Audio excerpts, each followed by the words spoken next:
Okay.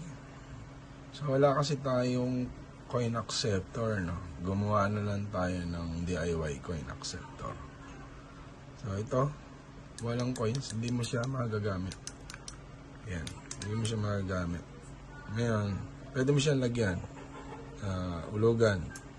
So nag-credit, 1 peso, 2 peso, 3 peso, 4 peso. Yan. So, itong tatlong boto na to is 5 pesos. Kaya kahit hindi mo siya pindutin, kahit pindutin mo siya, hindi siya magpa-function kasi hindi niya na-reach yung 5 pesos na balance. So, ito is 1 peso sa water. Yung pag maghugas ka na ng kamay, yan. Pwede yan kasi piso lang yan eh. Ayan, nag-start siya. So, ang balance natin is 3 pesos. Dagdagan natin ng 2 pesos. 1, 2.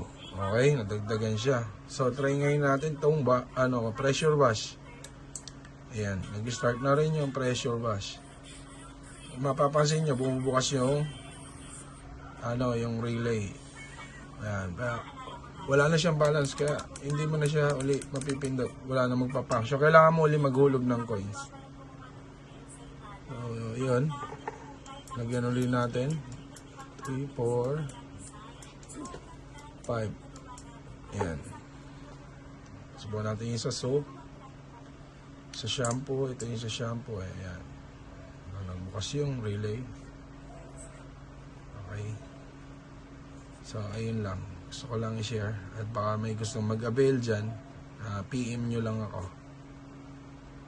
Para gumawa tayo. So, ito is isang coin acceptor lang ang kailangan natin. Hindi natin kailangan ng maraming coin acceptor, no? Tapos yung relay na gagamitin natin, hindi yan. Ang gagamitin natin is SSR relay.